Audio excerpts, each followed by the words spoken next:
Rodríguez Lucena, que muchos de ustedes ya le conocen, pero voy a hacer un breve resumen de su currículum. Él es catedrático de Lógica y Filosofía de la Ciencia de la Universidad de Málaga desde 2010. Ha sido Visiting Scholar, que es visitante, profesor, investigador en las universidades de Helsinki y de Harvard. Es presidente electo de la Asociación Iberoamericana de Filosofía de la Biología y una de sus líneas de investigación principales ha sido el debate sobre el realismo científico. Precisamente acerca de esta cuestión publicó un libro titulado Realismo Científico en el año 98. En los últimos años se dedica especialmente a la filosofía de la biología, indagando sobre cuestiones de epistemología evolucionista.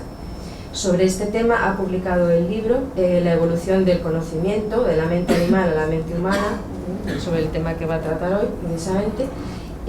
Además, también es de destacar su libro reciente, La vida bajo escrutinio, una introducción a la filosofía de la biología. Ha sido decano de la Facultad de Filosofía y Letras, es miembro de la Sociedad de Lógica, Metodología y Filosofía de la Ciencia en España, miembro de la Sociedad Internacional de Historia, Filosofía y Estudios Sociales de Biología y es miembro de la Sociedad Española de Biología Evolucionista. Estamos todos deseando escuchar a Antonio, así que... Se sabe muy poco acerca de la evolución de la mente humana. Es un tema que se presta mucho a que la filosofía le preste atención. Es un tema de suma importancia para la autocomprensión del ser humano y es un tema en el que la ciencia todavía puede decir muy poco.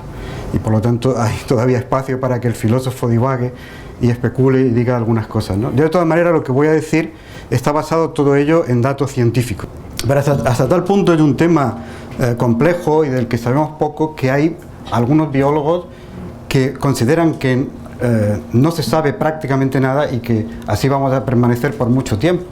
Es el caso de uno de los mejores biólogos del siglo XX, Richard Lewontin, que en el año 98, es decir, hace bastante poco, escribía lo siguiente: si nuestro propósito en este capítulo, estaba escribiendo un capítulo de un libro dedicado a este tema, a la evolución de la mente, si nuestro propósito en este capítulo fuera decir qué sabemos sobre la evolución de la cognición humana, podríamos terminarlo al final de esta frase.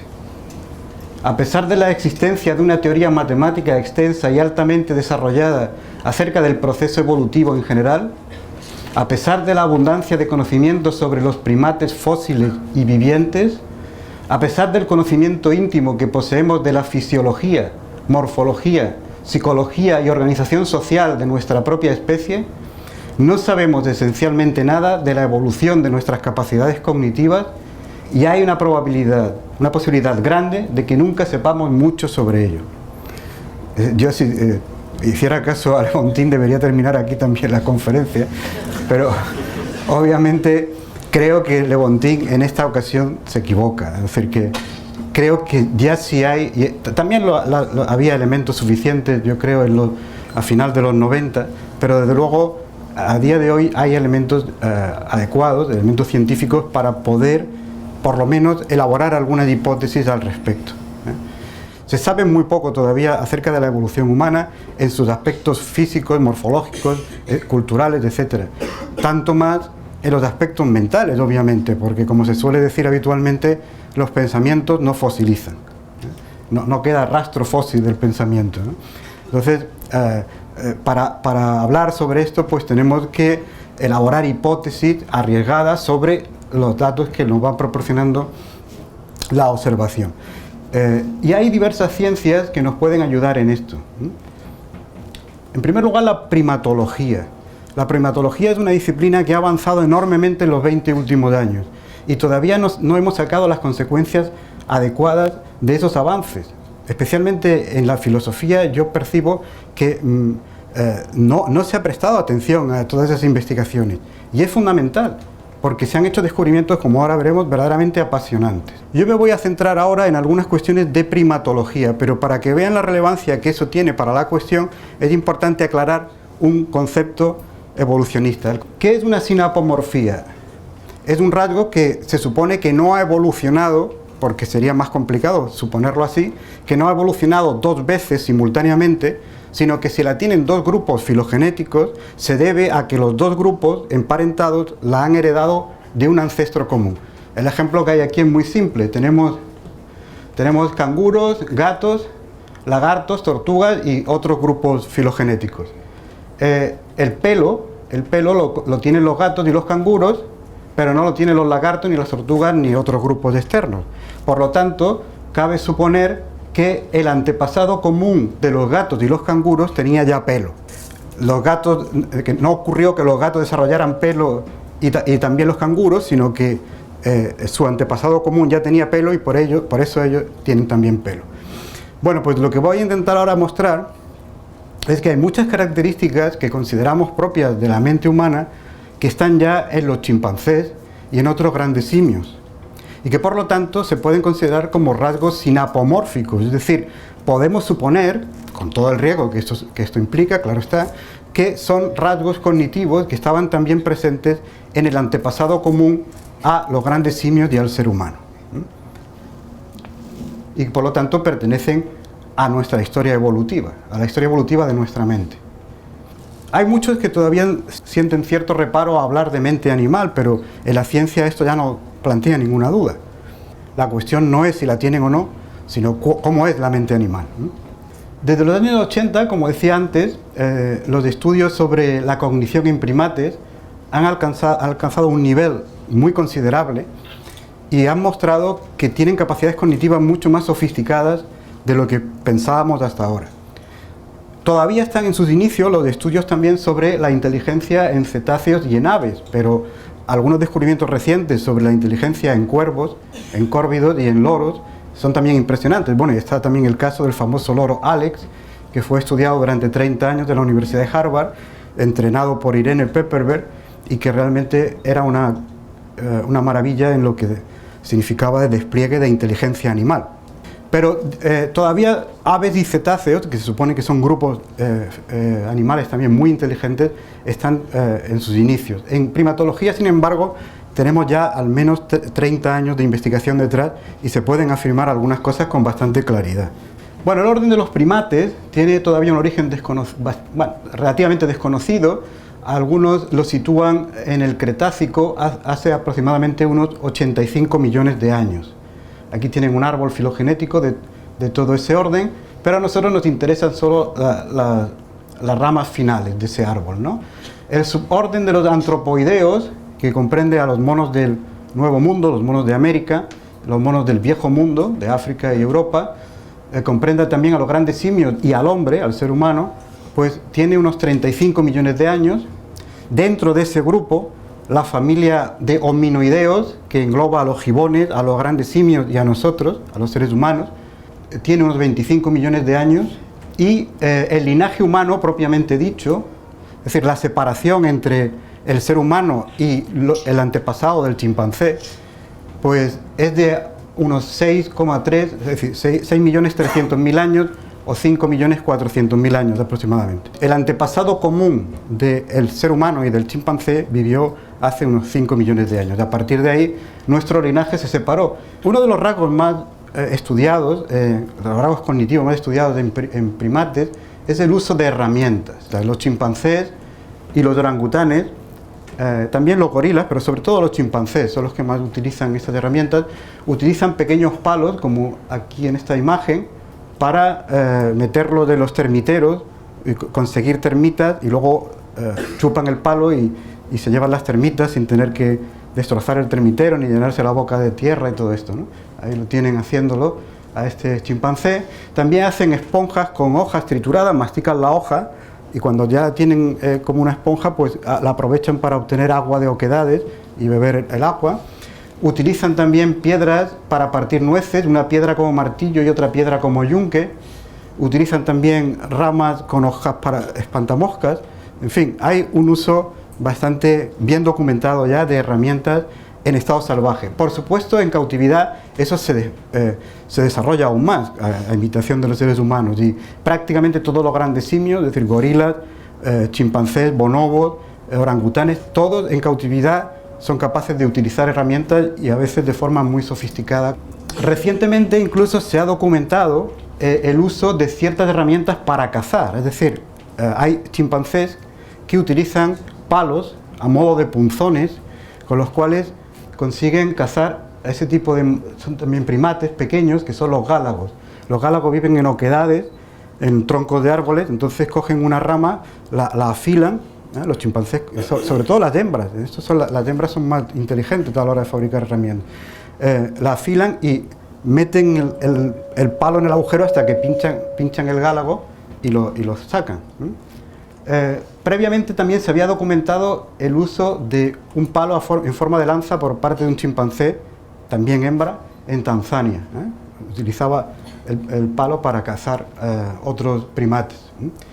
Y luego, pues, recientemente se han hecho descubrimientos también muy sorprendentes, como decía antes, sobre el uso de herramientas en aves, en cuervos. La pregunta es si este uso de herramientas muestra una cierta comprensión de la causalidad, es decir, de la relación entre causa y efecto, ¿no? Y hay datos que avalan esta hipótesis. Por ejemplo, en el año 94, David y Anne Premack compararon las capacidades de chimpancés y de niños de 4 años para atribuir causalidad a un determinado fenómeno, es decir, para, una vez presentado un efecto, inferir cuál era la causa probable de ese efecto. Entonces, lo que descubrieron es que los chimpancés tienen una capacidad comparable a la de los niños de 4 años, aunque los niños superaban a los chimpancés en casi todos los casos. Pero se mostró claramente que podían hacer inferencias de este tipo sin problemas. También se ha encontrado esa capacidad incluso en monos, en babuinos y en monos tamarindos. Esta capacidad en chimpancés se supone que todavía está más desarrollada que en otros grandes simios y que por supuesto que en monos, porque como he dicho antes, el chimpancé es quien tiene una inteligencia instrumental más desarrollada, ¿no? Algunos experimentos muestran que tienen capacidad de planificación a corto plazo. Durante un periodo de unas horas son capaces de realizar una planificación de una acción en la que implica el uso de herramientas. Por ejemplo, Josep Cal, que es un primatólogo catalán, de los mejores del mundo, pues ha hecho varios experimentos sobre este asunto. Le ofrecen un primer intento, cogen la herramienta un poco al azar y luego le llevan a otro compartimento donde tienen que obtener alimento con la herramienta que han cogido. Claro, unos han cogido una herramienta adecuada y otros no. Entonces, los que han cogido la herramienta adecuada, pues resuelven mejor el problema. Bueno, cuando se repite el asunto y se dilata la separación temporal entre coger las herramientas y resolver el problema, resulta que los chimpancés lo hacen adecuadamente, es decir, eligen la herramienta adecuada aun cuando la tarea se va a resolver 4 o 5 horas más tarde. Por lo tanto, han planificado toda una secuencia de acciones y dilatada en el tiempo. También en libertad, los chimpancés, como he dicho antes, pues utilizan piedras para partir nueces. Muchas veces, o semillas, ¿no? Muchas veces las piedras no están en el mismo lugar donde localizan las semillas. Entonces saben dónde coger las piedras y qué piedras coger para hacer el mínimo esfuerzo y andar el mínimo camino con ellas. Es decir, lo cual significa también pues, una representación mental del mapa del territorio y de las tareas a realizar para poder obtener las semillas. Lo que no hay en ellos, o al menos nadie ha podido probar que lo haya, es una capacidad para planificar más allá de unas cuantas horas. Es decir, no tienen capacidad para representarse un futuro o un pasado que vaya en el tiempo más allá de unas horas. Por eso he puesto ahí a este chimpancé en plan hamletiano, con la calavera. Se supone que, por ejemplo, no tienen conciencia de la muerte. Prever la propia muerte exige tener capacidad de simular mentalmente lo que va a ocurrir con uno en unos años, esperemos unos años, y por lo tanto es una planificación mucho mayor de la que se supone que tienen capacidad para hacer. No solo usan herramientas, sino que también, podemos decir, entre comillas, que las fabrican.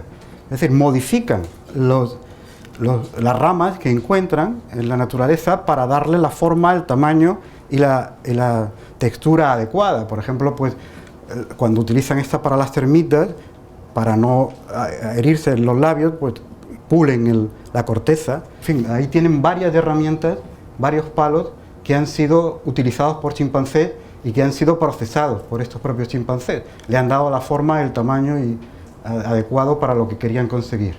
También se ha comprobado que pueden realizar inferencias por exclusión. Inferencias por exclusión son inferencias del tipo o A o B, no A, luego B. Obviamente ellos no razonan de este modo, claro, entre otras cosas porque no tienen lenguaje, pero pueden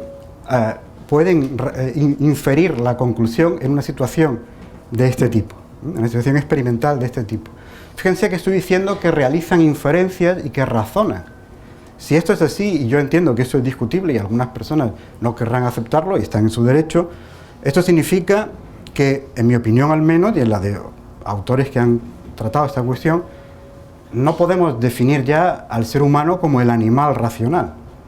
Porque si razón significa el uso de la capacidad de razonamiento, la capacidad de inferir, de obtener conclusiones, los grandes simios pueden hacerlo, y no solo ellos. Es verdad que podemos definir razón de una forma más abstracta o más exigente, y entonces ya los animales no tendrían razón, ¿no? Pero bueno, lo importante aquí es ver que dependiendo cómo definamos razón, los animales serían también racionales. Un experimento es este, que es muy simple, también realizado por Joseph Kahl en el Instituto Max Planck. Se pone a un orangután, en este caso, que está con una ventana en su cubículo, se le ponen dos recipientes y en los dos se introduce comida. Luego llega otro experimentador y saca comida de uno de ellos, a la vista del orangután, claro. Cuando se le abre la ventana, en la mayor parte de los casos, casi sin excepción, todos abren primero la caja donde ha quedado la comida, la caja que tenía la comida. Luego, es una situación de ese tipo. La comida está en A o en B, no está en A porque se la han llevado, luego está en B. Pero claro, aquí lo importante es el nivel de abstracción con el que pueden realizar todas estas cosas, ¿no? Los grandes simios son capaces también de categorizar. En realidad, categorizar es algo relativamente simple, separar en categorías. Eso lo puede hacer cualquier animal en la medida en que es capaz de distinguir a la hembra de la especie de cualquier otro ser vivo, ¿no? O el alimento del no alimento, ¿no? Pero si se hace basándose en propiedades no meramente perceptivas, no en la forma, en el color, sino en propiedades con un nivel mayor de abstracción, la cosa ya puede cambiar, ¿no? Y eso es lo que ocurre con los grandes simios, ¿no? Pueden realizar clasificaciones, discriminaciones, categorizaciones con un alto nivel de abstracción. Aquí tienen a uno de los chimpancés, en este caso un bonobo, Kanzi, que es el que ha alcanzado mayor nivel de dominio en estas capacidades de categorización, porque además ha sido capaz de aprender 250 lexigramas. Lexigramas son estas cositas que aparecen ahí en la pantalla del ordenador, que son imágenes que tienen un significado. Por ejemplo, vamos a suponer una imagen representa una manzana. No tiene por qué ser el dibujo de una manzana, puede ser a lo mejor un triángulo, pero Kanzi aprende, porque su cuidadora se lo ha enseñado así, que esa imagen significa manzana. Bueno, Kanzi es capaz, porque todavía vive, por lo que yo sé, es capaz de comunicarse con la cuidadora, pedirle cosas y mantener incluso una conversación elemental con la cuidadora. Bueno, entonces decía que los chimpancés son capaces de discriminar, de categorizar a partir de propiedades funcionales. Por ejemplo, distinguiendo cosas que son herramientas de cosas que no son herramientas. Hay una gorila, Tsuri, me parece que se llamaba, que era capaz de clasificar fotografías de seres humanos, gorilas, otros primates y otros mamíferos. Curiosamente, tenía una gran capacidad para discriminar en bajos niveles de abstracción y en altos niveles de abstracción. Donde fallaba más eran los niveles medios, es decir, lo que más le costaba era distinguir a un primate de otros mamíferos, pero no le costaba nada, por ejemplo, distinguir pues no sé, una herramienta de un objeto que no es una herramienta, por ejemplo. Para hacer esto realizan inferencias transitivas, inferencias por analogía. Inferencias transitivas serían A está relacionado con B, B está relacionado con C, luego A está relacionado con C. Inferencias por analogía pues serían A se parece a B, C se parece a B, luego A debe parecerse a C. Más problemática es la cuestión de la metacognición en primates, es decir, en qué medida ellos saben lo que saben, en qué medida, digamos, tienen representaciones de su propio conocimiento. Y ahí, bueno, el debate es intenso, no todos los primatólogos están de acuerdo, hay unos más escépticos, otros menos, pero digamos que parece ya bien establecido que tienen una cierta capacidad de metacognición, al menos en un nivel básico. Por ejemplo, algunos experimentos han mostrado que los monos rhesus, los macacos rhesus, igual que los delfines, saben cuándo están seguros de algo y cuándo han olvidado algo. Y los chimpancés saben cuándo no han visto algo determinado. Hace un par de años, Joseph Kahl en un congreso me contaba un experimento que todavía no se había publicado y que luego al año siguiente ya apareció publicado, muy curioso, ¿no? Ellos le habían llamado a esto el efecto pasaporte. Porque si ustedes van de viaje, van por ejemplo a un país de la Comunidad Europea, no hace falta llevar el pasaporte, pero bueno, lo pueden echar porque tampoco viene de mal. Vaya que algún policía no sepa lo que es un carnet de identidad, bueno, pues echa uno el pasaporte 2 días antes, lo mete en la maleta y se despreocupa porque ya lo echó y total, no se lo van a pedir, ¿eh? En cambio, si uno va a ir de viaje a un país donde si no llevas el pasaporte no entras, pensemos en Estados Unidos, por ejemplo, ¿eh? Pues haces lo mismo, lo echas en la maleta 2 días antes, pero antes de ir al aeropuerto, sabiendo que el pasaporte está en la maleta, levantas la ropa para comprobar que está allí, porque si no te la juegas, ¿no? Pues hicieron esto también con chimpancés. Por experimentos previos sabían que solo tenían una opción de acertar, metían comida en un tubo, y solo en 2 tubos, metían comida en uno de ellos y solo tenían una oportunidad para acertar en qué tubo estaba la comida, y si acertaban se la llevaban, si no se cerraba la pantalla y ya no tenían acceso a la comida. Entonces a la vista de ellos metían una lechuga, le enseñaban la lechuga, la metían en el tubo, bueno, y el chimpancé, con un poco de desgana, porque la lechuga no es su plato favorito, se acercaba al tubo, metía la mano, sacaba la lechuga y se la llevaba un poco en plan distraído. Pero la cosa cambiaba cuando lo hicieron con una banana.